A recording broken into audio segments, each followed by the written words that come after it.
Tony and I had Madeline, and when she was about 18 months old, we thought that we'd try for another baby, because we've just moved into a 2-bedroom place, and so we had some room.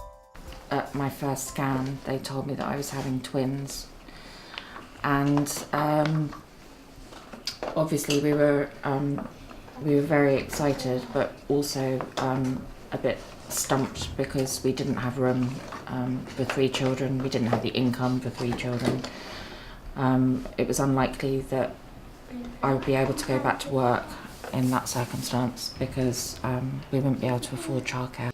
Madeline was about 3.5 at the time, so she was going to be starting nursery school.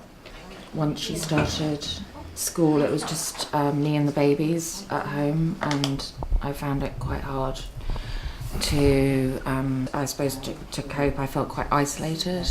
Hung with vines, and I found it very confining, and I was, getting quite emotional being at home and shouting and crying a lot, and just felt that that everything was getting on top of me. So I needed to get out, and close to where Madeline goes to school, I noticed a sign that said "Stay and Play," and it had always looked really good. There were kids outside playing on equipment in the outside space, and I saw that it was free, and I made a note of the times, and I went along one day, and it was just a huge relief once I was able to get out and make friends, and it made me feel much more part of the community as well, because I'd see the other parents outside of the stay and play context as well. So sort of going around locally, you'd see familiar faces, and the kids would recognise other children as well, which was just really nice to feel. That you'd expanded. Yeah, I was able to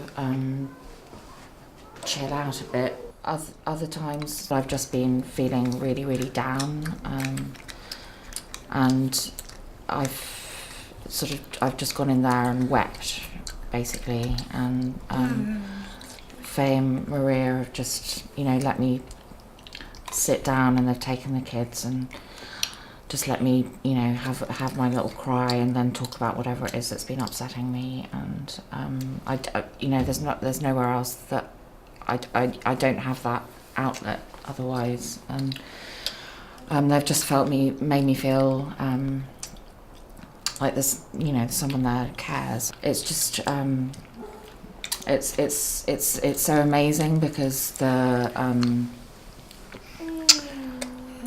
there's lots of activities that you can take your children to, like soft rooms, and there's lots of places in this area, but they all cost money, and Stay and Play is free, and it means there's a whole they provide all the art materials and the toys and the outside space, and none of these are things that I can afford to be buying in, or that I don't have the space to set up an art table, and we've barely got room for the table to eat, frankly, it's just that's been great for them. So it sort of expands their world, and they get to meet other children and interact. I suppose as twins, they've always got each other, but at school they'll be separated, and they've learnt from being at Stay and Play how to share each other with other kids, and join in. And they've learnt lots of great songs and games, and And at Christmas time, we got some great toys for them, True, yes. Yeah. which was fabulous, a real godsend. And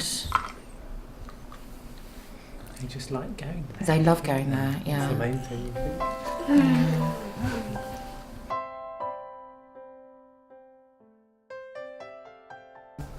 I do want to give something back because it's been so important for me, and yeah, as I say, it's been really hard 3.5 years with the arrival of the twins. My health hasn't been that great, so I've been in and out of hospital, which has been another level of stress on the family. And I just think that when Faye and Maria have been spending time with me or spending time with my children, I've just been enormously grateful for the fact that someone cares, and for the fact that the service exists, and that it's sort of so unexpected in today's society that something so valuable is there free of charge, and it's incredibly rare, and I think everybody who uses it realises the value of it.